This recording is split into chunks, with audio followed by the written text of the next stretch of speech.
नमस्कार. Cook with Sonali मराठीजमध्ये तुम्हा सर्वांचे खूप खूप मनापासून स्वागत.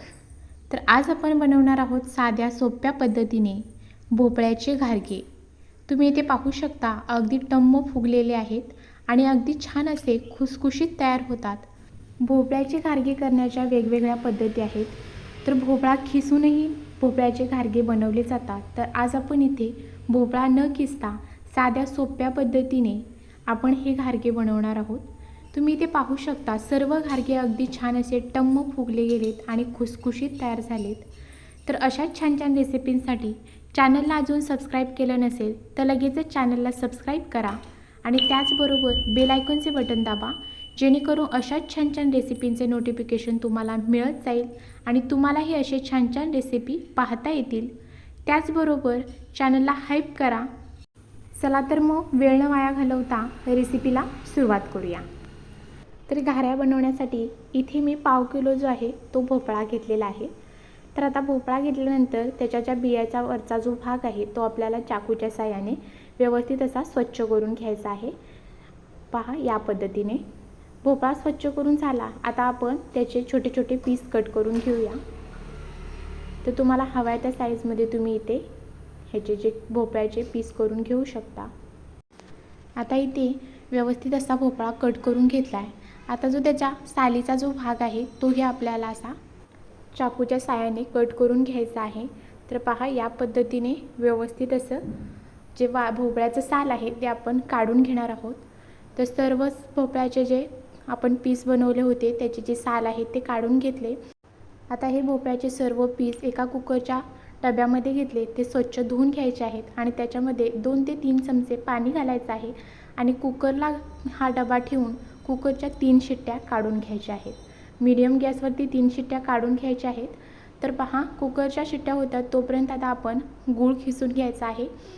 गूळ शक्यतो अशा चाकूने जरी तुम्ही बारीक करत असाल तर अगदी छान असा बारीकच करायचा, जेणेकरून आपण भोपळ्यामध्ये जेव्हा गूळ मॅश करतो तो अगदी पटकन जो गूळ आहे तो विरघळला जातो. तर या पद्धतीने संपूर्ण आपण इथे 1 वाटी गूळ असा बारीक करून घेणार आहोत. तर इथे पहा, छान असा सर्व गूळ व्यवस्थित असा बारीक करून झालेला आहे.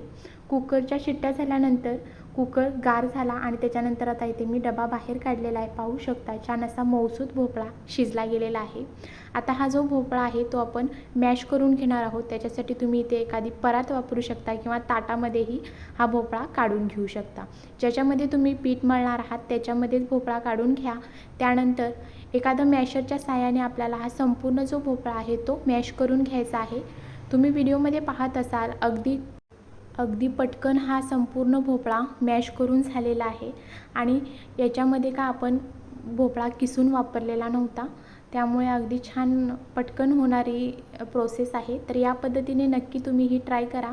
आता आपण याच्यामध्ये जो गूळ बारीक करून घेतला होता तो घालायचा आहे आणि तोही अगदी व्यवस्थित असा मॅशरनेच मिक्स करायचा, जेणेकरून त्याच्यामध्ये जर कुठे गुळाचा खडा राहिला तर तो व्यवस्थित असा विरघळून जाईल. आता आपण हाताने थोडं व्यवस्थित असं हे मिक्स करून घेऊया आणि जर त्याच्यामध्ये कुठे गुळाचा खडा राहिला तर तोही व्यवस्थित असा बारीक करून घ्यायचा आहे. आता आपण याच्यामध्ये घालणार आहोत पीठ. तर पीठ घालतेवेळी शक्यतो वाटीने मोजूनच पीठ घ्या आणि सुरुवातीलाच एकदमच भरपूर पीठ न वापरता थोडं थोडं पीठ वापरायचं आहे. तर इथे मी सुरुवातीला अर्धी वाटी तांदळाचं पीठ घेतलेलं आहे. तांदळाच्या पिठामुळे घाऱ्या आहेत ते छान अशा खुसखुशीत तयार होतात. आणि त्यानंतर इथे मी 1.5 वाटी गव्हाचं पीठ घेतलं आहे. त्याचबरोबर अगदी चिमूटभर एवढं मीठ घालायचं आहे. कोणत्याही गोडाच्या पदार्थामध्ये थोडंसं मीठ घातलं तर त्याची चव अजूनच वाढते.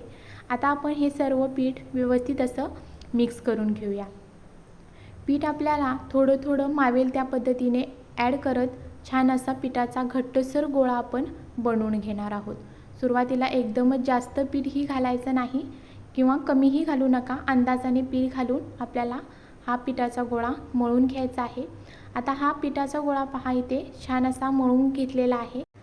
आता 1/2 किलो भोपळ्यासाठी तुम्ही इथे पाहू शकता मी सुरुवातीला तांदळाचं पीठ अर्धी वाटी आणि गव्हाचं पीठ 1.5 वाटी घेतलं होतं आणि त्यानंतर इथे मी ज्या वाटीने पीठ घेतलं होतं त्या वाटीनं पुन्हा मी 1.5 वाटी गव्हाचं पीठ ॲड केलेलं आहे आणि असा घट्टसर पिठाचा गोळा मळून घेतलेला आहे. आता हा मळलेला पिठाचा गोळा आहे तो आपल्याला एक 10 मिनटासाठी असाच बाजूला ठेवायचा आहे. तर त्याच्यावरती एखादं बाऊल घालायचं आहे आणि हे असंच आपल्याला 10 मिनटासाठी बाजूला ठेवायचं आहे. 10 मिनटानंतर तुम्ही इथे पाहू शकता छान असं मऊसूत पीठ इथे तयार झालेलं आहे. आता मी काय हे पुन्हा पीठ मळत नाही, तुम्हाला जर गरज वाटत असेल तर मळून घेतला तरीही चालेल. आता आपण याचे छोटे छोटे गोळे बनवून घेणार आहोत. तुम्हाला जर मोठ्या किंवा लहान ज्या पद्धतीने घाऱ्या बनवायच्या आहेत त्या पद्धतीने इथे तुम्ही थोडंसं पीठ घेऊन त्याचे छान असे गोळे बनवून घेऊ शकता. तर आधी मी सुरुवातीला एक 10-12 पिठाचे गोळे जे आहेत ते बनवून घेणार आहे आणि त्यानंतर घाऱ्या लाटायला घेणार आहे. तर या पद्धतीने इथे मी एक 10-12 पिठाचे गोळे जे आहेत ते तयार करून घेतलेले आहे. आता आपण घारे लाटायला घेऊया. त्याच्यासाठी इथे मी पोळपाटण्यावरती पिठाचा गोळा घेतलेला आहे. अगदी थोडंसं याला तेल लावायचं आहे, जास्तही तेल लावायचं नाही, नाहीतर आपण जेव्हा घाऱ्या तळतो तर त्यावेळेला त्या तेलकट होतात. तर या पद्धतीने घाऱ्या आपण लाटून घेऊया. जास्त जाडसरही ठेवायच्या नाहीत आणि जास्त पातळही नाही, या पद्धतीने आपण ह्या घाऱ्या लाटून घेणार आहोत. तर इथे तुम्ही पाहू शकता अगदी जास्त जाडसरही नाही आणि जास्त पातळही नाही, या पद्धतीने आपण इथे ह्या घाऱ्या लाटून घेतलेल्या आहेत. तर इतरही घाऱ्या याच पद्धतीने मी लाटून घेते आणि त्यानंतर तळून पाहूया. तर पहा घाऱ्या लाटून तयार आहेत. तर आता तेल गरम करून घेतलेलं आहे. घारी तळण्यासाठी तेल मध्यम गरम असावं आणि त्याच्यामध्ये घाऱ्या घातल्यानंतर पहा आपोआप अगदी टम्म अशी ही घारी जी आहे ती फुगलेली आहे. घाऱ्या ह्या अशाच टम्म फुगतात आणि छान खुसखुशीत होतात.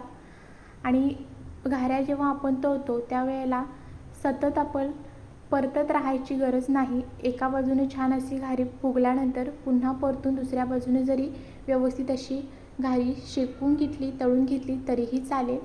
तर पाहू शकता अगदी टम्म अशी फुगलेली खुसखुशीत घारी इथे तयार झालेली आहे. तर इथे मी पुन्हा अजून एक तुम्हाला घारी तळून दाखवतो. तर इथे पाहू शकता पुन्हा इथे मी दुसरी घारी ही तेलामध्ये टाकून घेतली आणि त्यानंतर अगदी काही सेकंदामध्येच टम्म अशी ही जी घारी आहे ती फुगली गेलेली आहे.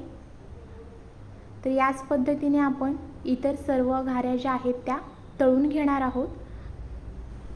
तर सेम पद्धतीने इथे आपल्या संपूर्ण ज्या घाऱ्या आहेत अगदी टम्म फुगलेल्या तयार झालेल्या आहेत. रेसिपी आवडली असेल तर चॅनलला सबस्क्राईब करा, बेल आयकॉनचे बटन दाबा, जेणेकरून अशा छान छान रेसिपींचे नोटिफिकेशन तुम्हाला मिळत जाईल आणि तुम्हालाही अशा छान छान रेसिपी पाहता येतील. व्हिडिओ जास्तीत जास्त लोकांपर्यंत शेअर करा. त्याचबरोबर चॅनलला हाईप करा आणि तुम्हीही अशा टम्म फुगणाऱ्या खुसखुशीत भोपळ्याच्या घाऱ्या एकदा घरी नक्की ट्राय करून पहा. तुम्हालाही नक्की आवडतील आणि तुम्ही जर ही रेसिपी घरी ट्राय केली तर मला कमेंटमध्ये नक्की सांगा. तुम्ही व्हिडिओमध्ये पाहत असाल अगदी टम्म फुगलेल्या अगदी खुसखुशीत अशा ह्या घाऱ्या ज्या आहेत त्या इथे तयार आहेत. धन्यवाद.